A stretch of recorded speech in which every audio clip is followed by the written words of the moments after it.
Hello everybody, welcome to my channel again, and this time we are making this is a lecture which is on reaction mechanism and a very small topic from reaction mechanism, that is benzyne mechanism.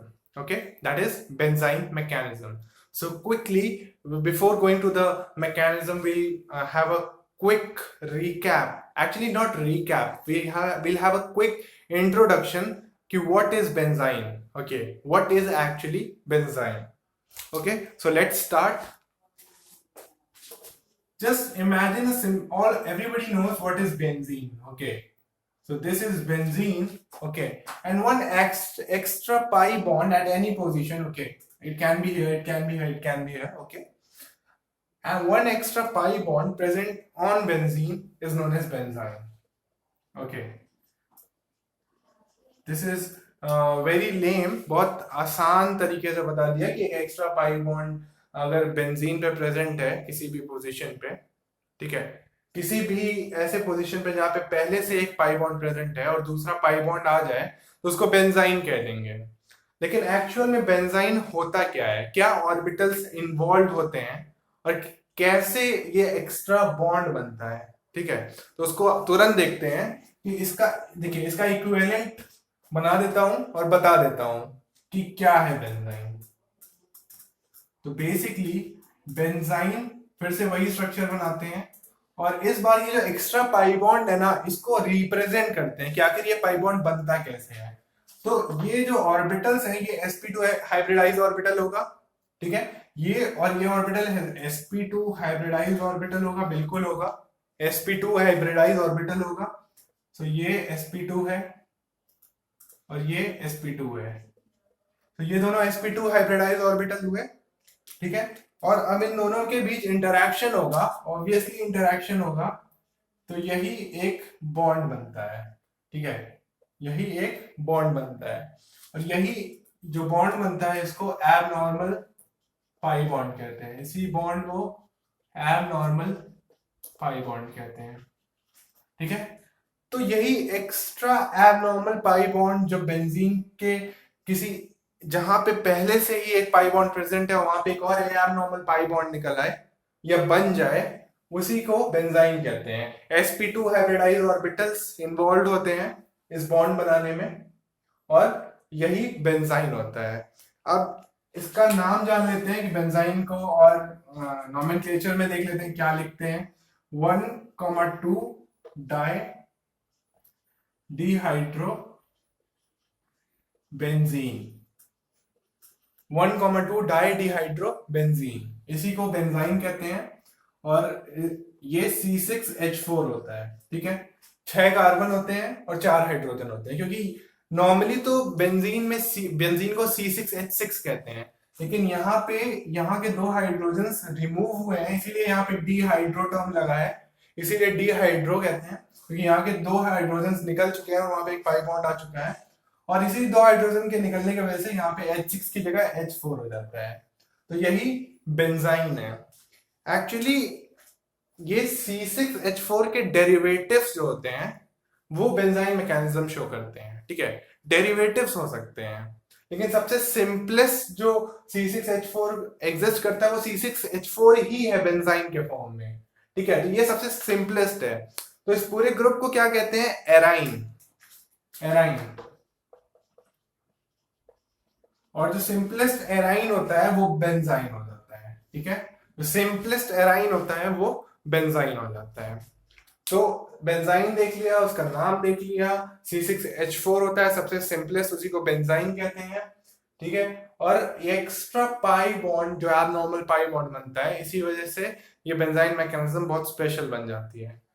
तो सीधे देख लेते हैं कि ये इसका एक example देख लेते हैं. जैसे उसका एक एग्जांपल है कि वो एरिल हैलाइड्स में होता है, ऐसा मैकेनिज्म एरिल हैलाइड में होता है.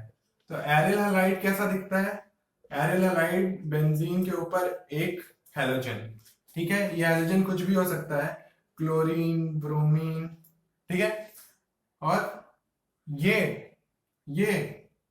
एरिल हैलाइड का जब रिएक्शन होता है या फिर जब ये प्रेजेंट होता है स्ट्रॉन्ग बेस के साथ, स्ट्रॉन्ग बेस के साथ, तो बेंजाइन मैकेनिज्म प्रेजेंट होती है, बेंजाइन मैकेनिज्म प्रेजेंट होती है।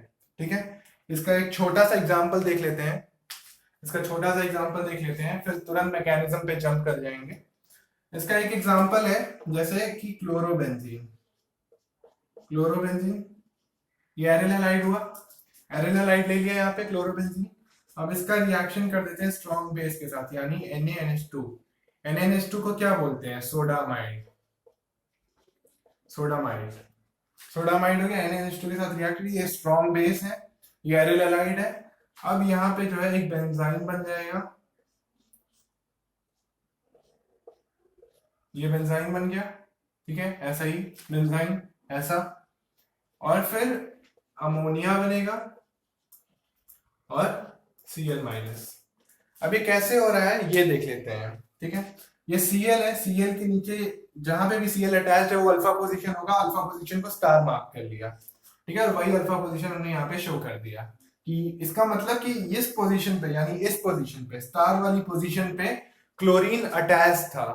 ठीक है, वही अल्फा पोजीशन होगी। इसकी बगल वाली पोजीशन कौन सी पोजीशन हो जाएगी? अल्फा के बगल वाली पोजीशन बीटा पोजीशन हो जाएगी। तो बीटा पोजीशन पे हाइड्रोजन है। ठीक है, बीटा पोजीशन पे हाइड्रोजन है। तो होता क्या है, ये जो बेस होता है ये इस हाइड्रोजन को लेते जाता है। अब ये इस हाइड्रोजन को लेते जाएगा तो यहाँ पे अमोनिया बन गया। ठीक, और दूसरी जो चीज होती है वो यहाँ पे क्लोरीन भी बाहर आ जाता है, क्लोरीन भी बाहर आ जाता है। ठीक है, तो जब ये क्लोरीन निकलता है तो क्लोरीन किस फॉर्म में? Cl- के फॉर्म में, और यहाँ पे जो H निकल रहा है वो H+ के फॉर्म में निकलेगा। तो बेसिकली एक इलेक्ट्रोफाइल निकलता है और एक न्यूक्लियोफाइल निकलता है। न्यूक्लियोफाइल क्या होगा? Cl- न्यूक्लियोफाइल निकलेगा, और इलेक्ट्रोफाइल क्या निकलेगा? H+ इलेक्ट्रोफाइल निकलेगा, और Cl- न्यूक्लियोफाइल निकलेगा। तो ये इलेक्ट्रोफाइल और न्यूक्लियोफाइल का जो पेयर निकलता है उसके वजह से यहाँ पे एक जगह एक पोजीशन पे इलेक्ट्रॉन प्रेजेंट है और एक पे इलेक्ट्रॉन डेफिशिएंसी है। तो वही sp2 ऑर्बिटल, ठीक है, वही sp2 ऑर्बिटल, एक में इलेक्ट्रॉन प्रेजेंट है और वो इलेक्ट्रॉन डोनेट करके एक पाई बॉन्ड बना देता है। ठीक है, और एक चीज और कि ये बेंजाइन जो होता है, ये बेंजाइन जो होता है उसमें एरोमेटिक कैरेक्टर होता है। So it is aromatic, arrow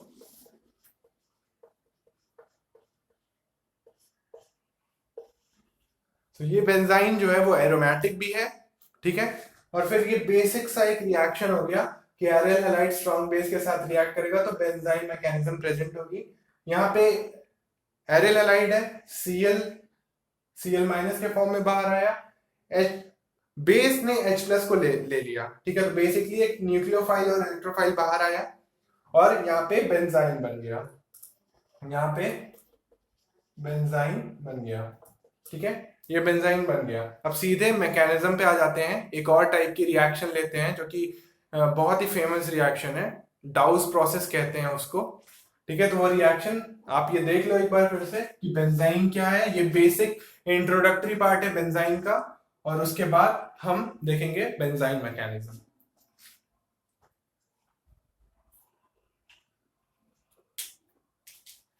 ठीक है, देख लिया। अब बेंजाइन मैकेनिज्म पे आते हैं।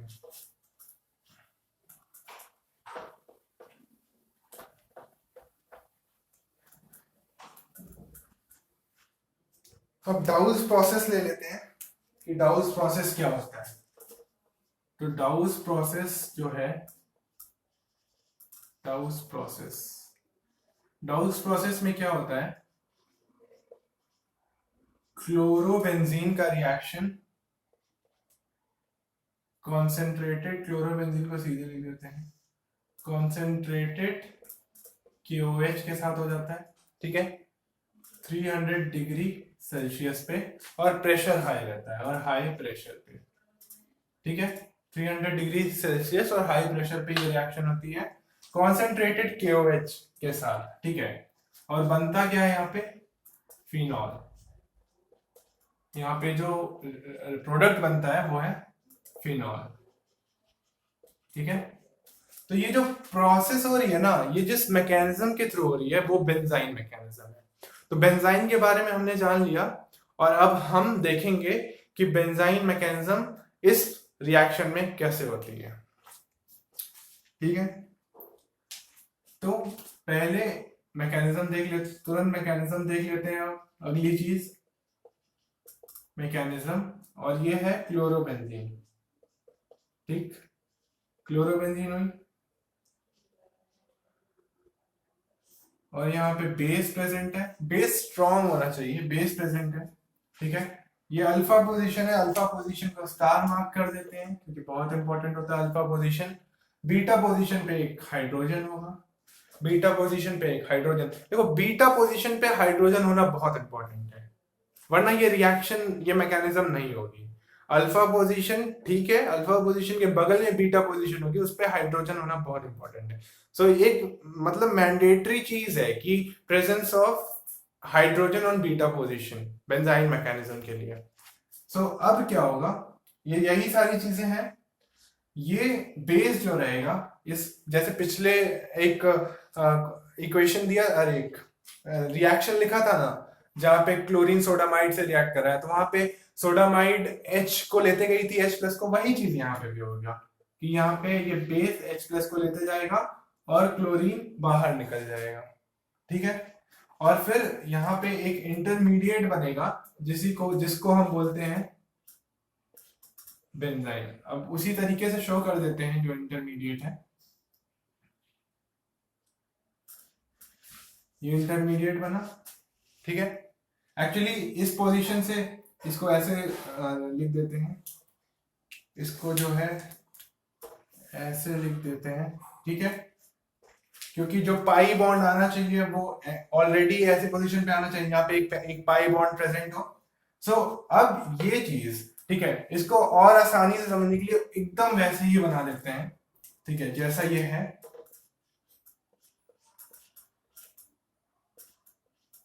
ये हुआ, और अब यहाँ पे ये Cl बाहर निकल चुका है, ये H बाहर निकला, तो एक पाई बॉन्ड एक्स्ट्रा आ जाएगा यहाँ पे, और ये अल्फा पोजीशन अभी भी वहीं पे है, और ये एक पाई बॉन्ड, तो ये बेंजाइन बन चुका है। आपको पता है, मैंने इंट्रोडक्टरी पार्ट में ही ये सब एक्सप्लेन कर दिया था कि बेंजाइन कैसे बनेगा, और यहाँ पे दोबारा बता दिया कि बेंजाइन कैसे बनेगा। अब आगे की रिएक्शन, कि ये रिएक्शन होगी कैसे। अब ये बॉन्ड इधर टूट सकता है, ठीक है, या फिर ये बॉन्ड इधर टूट सकता है। ठीक है, तो बॉन्ड अगर इधर टूटेगा, अगर बॉन्ड ऊपर की तरफ, ये वाला रेड वाला एरो की तरफ बॉन्ड टूटेगा, तो ये कैसा बनेगा,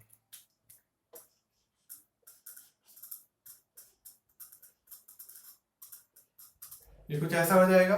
और अगर बॉन्ड राइट हैंड साइड में टूटेगा तो कैसा बन जाएगा, जो कि ब्लू एरो है वो बॉन्ड कैसा बन जाएगा, ये तो ऐसे ही रहेगा। इस बार माइनस इधर और प्लस इधर आ जाएगा, क्योंकि बॉन्ड अगर इधर टूटा तो माइनस इधर प्लस इधर, बॉन्ड अगर नीचे की तरफ ब्लू एरो की तरफ टूटा तो माइनस इधर प्लस इधर। ठीक है, तो ये दो बन गए।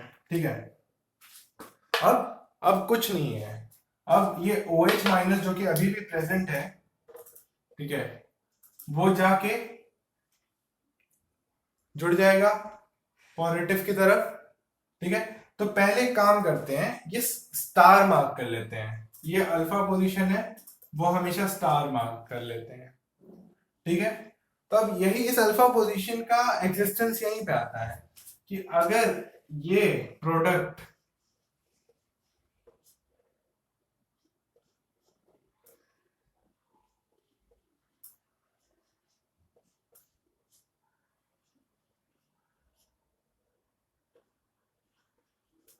अगर अगर OH उस जगह आके लगेगा, स्टार मार्क कभी भी दिखाते हैं स्टार, तो अगर उस जगह के अल्फा पोजीशन पे लगेगा जहां पे स्टार मार्क्ड है, तो ये डायरेक्ट सब्स्टिट्यूशन हो जाएगा, डायरेक्ट सब्स्टिट्यूशन हो जाएगा। यानी Cl जहां पे लगा हुआ था, यानी कि ये जो स्टार मार्क है, ये अल्फा पोजीशन जहां पे Cl लगा हुआ था, डायरेक्टली उसी जगह पे OH आके लग गया है, इसीलिए इसको डायरेक्ट सब्स्टिट्यूशन कह देंगे,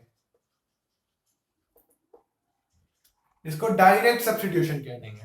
लेकिन अगर OH उस पोजीशन पे आगे लगा जहां से हाइड्रोजन निकला था, या फिर ऐसे कह सकते हैं OH उस पोजीशन पे लगा जहां पे जो कि Cl के एडजेसेंट था, यानी बीटा पोजीशन, तो ये साइन सब्स्टिट्यूशन हो जाएगा।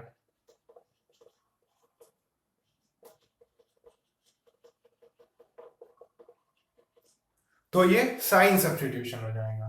तो यही बहुत इंपॉर्टेंट मैकेनिज्म है बेंजाइन मैकेनिज्म।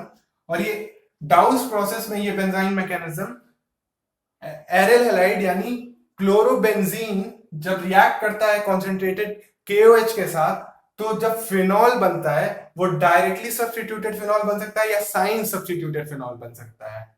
और यही एक्सप्लेनेशन है इसका कि अगर OH जहां अल्फा पोजीशन पे ही आके OH लग गया जहां पे Cl जुड़ा हुआ था तो वो डायरेक्ट सब्स्टिट्यूशन हुआ, और अगर उसके एडजेसेंट पोजीशन पे आके OH लग गया तो वो साइन सब्स्टिट्यूशन हुआ। यही है बेंजाइन मैकेनिज्म। अब एक चीज और जो कि बहुत ही इंपॉर्टेंट है वो यहाँ पे जानने की, हम रिएक्शन मैकेनिज्म में प्रोडक्ट्स की बात करते हैं तो मेजर और माइनर यूज करते हैं कि एक प्रोडक्ट मेजर बनेगा और दूसरा प्रोडक्ट माइनर बनेगा। लेकिन जब बेंजाइन मैकेनिज्म की बात करते हैं तो मोस्ट ऑफ द केसेस में, मतलब मैक्सिमम या फिर कह सकते हैं ऑलमोस्ट सारे केसेस में, इसमें कुछ मेजर और माइनर नहीं होता है। इसमें प्रोडक्ट का रेशियो 1:1 रहता है, यानी कि लगभग जितना ये डायरेक्ट सब्स्टिट्यूटेड प्रोडक्ट बनेगा उतना ही साइन सब्स्टिट्यूटेड प्रोडक्ट बनेगा। ठीक है, इसलिए प्रोडक्ट का रेशियो 1:1 रहता है। यही है ओवरऑल बेंजाइन मैकेनिज्म।